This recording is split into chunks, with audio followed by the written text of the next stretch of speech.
now you got a new book coming out. I do. Does that mean you're going to start coaching and training folks? No. So I did a course. You want to speak then? I am speaking. Yeah, I speak on a lot of stages. You've been speaking. Yeah. But you didn't need a book to speak. You think it's going to get you more speeches? No. Why'd you write a book then? Well, it's a good question. I did a course for LinkedIn. So LinkedIn hired me to do 2 courses on their LinkedIn learning platform a couple of years ago. And one of them was on relationship capital and how I've used it, to your point of the mentors, the people I have. How did I get with Shaq and Drew Brees and Dave Meltzer? And how am I sitting here with you? And all the influential individuals across different industries and how I start companies with no experience and scale really quickly. It's relationship capital. Sounds like it should be on Lightspeed. But I'm a client, babe. Everbowl is. Yeah.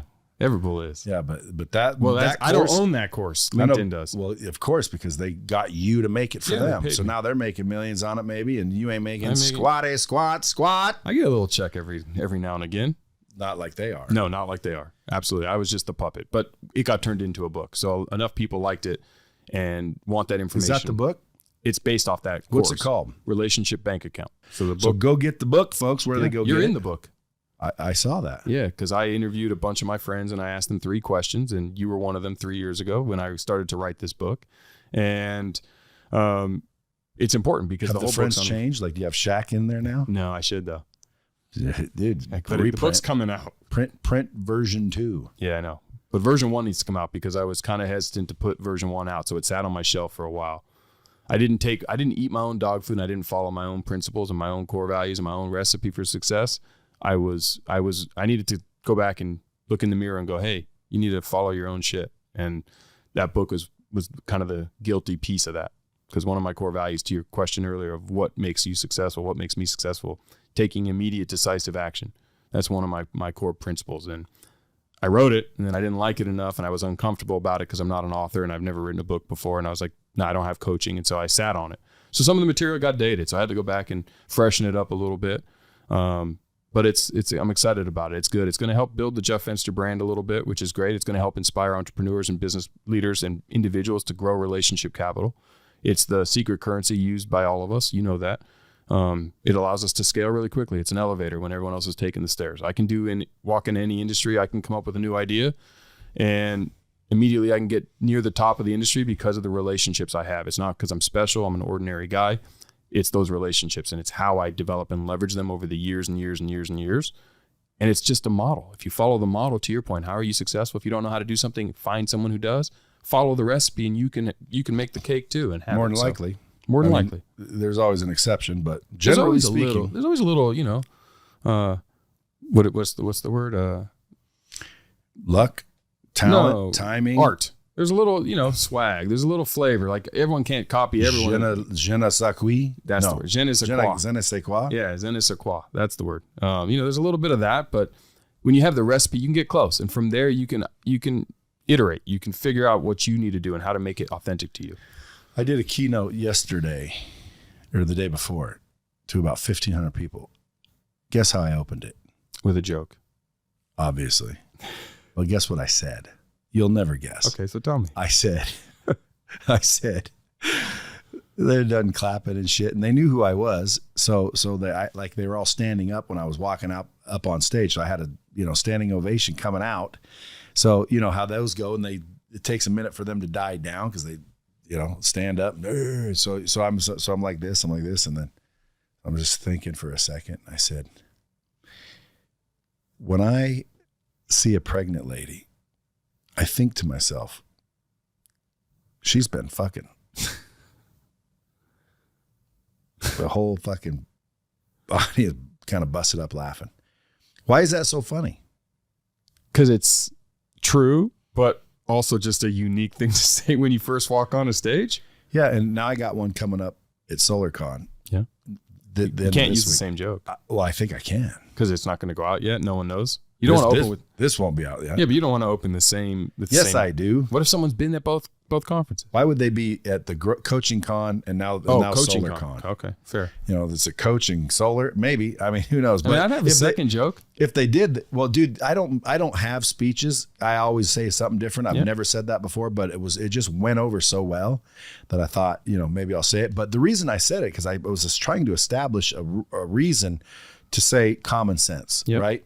So when you look at the pregnant lady, nobody's thinking, well, she must have been fucking. Well, of course she's been fucking. That's obvious. Okay, so why is growing your business and scaling your business so fucking difficult for people when in reality it's just as obvious? Like, you want to make more money? Shake more hands. Why? Because money comes from relationships. So if you want more money, get more relationships. Kind of makes sense, doesn't it? Yeah, they still don't understand. The thing is, they know that, but people fail to realize how you make relationships. Yeah, but so that's where I say she must have been fucking. Why? Well, because it's kind of obvious. So if you just allow the next 30, 45 minutes or however long I'm up here talking to not go over your head, because a lot of it goes over their head. Like, guys, it's not that difficult. Relationships is key. So that book, dude, everybody should go get it. You're teaching them how to build relationships and find key relationships and nurture relationships. Correct. And I don't mean relationships in the way that people hear the word and they go, oh, relationships. Yeah, I know how to do that. No. I mean actual business relationships and life relationships, and recognize how easy it is to get lucky when you're playing the relationship game. My biggest customer in my first company when I'm 24 years old and I don't have a pot to piss in or a window to throw it out of was from the checkout clerk at Albertson's brother. And I used to go to the grocery store once a week and I'd buy stuff, like most people do. And I made general conversation with her and we became not friends. We never went outside of Albertsons, but we had a cordial conversation. I didn't just look at my phone and ignore her. Would you wait for her line sometimes? No. If you saw 6 checkers, would you make sure to get in her line? If it wasn't like the longest line, sure. Of course I always went to her. But what if it was the longest line? No. So then that wasn't a very good relationship. No, but but the point is it doesn't have to be. Fruit. It bared fruit. Because you know what? She knew about my daughter. She knew I had my own company. She knew I had a payroll business. And one day, after a year and a half, she says, hey, my brother has a company and he's having some major payroll issues. Can I give him your number? I said yes, thinking it was going to be a 1-employee company. It was over 1,000 employee company. It was a 6-figure a year contract. It was the first major mid-market account I ever got. Nice. And it came because I made cordial conversation in a situation we're all in that most of us ignore because we quantify her as someone who can't help me. Just a checker. And she's just a checker. She has no value to my life. I'm not going to give her the time of day. When in reality, everybody is someone's brother, sister, aunt, cousin, right? Somebody is. And if you want to get to a true decision maker, the easiest way to do it is make friends with some of their inner circle. Because you're not going to call, I'm not going to cold call you directly.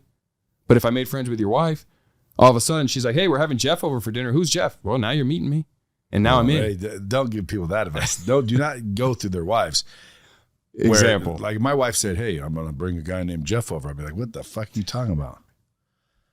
Fair enough. You ain't bringing no Jeff over. And then the whole time I'd be like, what the fuck? How do you guys know each other? Fair enough. Maybe not the wife, but you get the gist. I do get the gist. And you're 100% right. That's one way in. Because again, that's one way if I were to teach it, which I don't, but if I were to, I would be saying, if the door doesn't open, try the window. That's right. If the window doesn't open, go to the back door. Hit the garage. Like, dude, get in that house. Yes. I don't care how you do it, but most people pound at the door and the door doesn't open because they are known or, it's very difficult to get to the actual person. Smart people go around, bink, bink. Mm-hmm. Like I get people that bribe Maria all the time. Mm-hmm. They send Maria shit. And I'm like, what's that? Oh, somebody sent me this and that. You know what I used to do? Next thing you know, they're on my calendar. And I'm like, isn't that who sent you that? And like, oh, I see what happened there. You know what I used to do in my payroll business? Companies I really wanted to get to. The HR manager gets no love. They're not the decision maker, but they're part of the process. Every payday, I'd send them a payday bar with a little note just saying, hey, it's Jeff from iChecks. Happy payday. Even though they're not my client, send them out every 2 weeks without fail because one day that payroll company's going to mess up. And you know what that HR manager's eating? A payday on payday, thinking about me. And one day, I'm going to be on the decision maker's calendar. Worked out very well. We grew that company, scaled and exited in 2011, and it stemmed from relationship capital.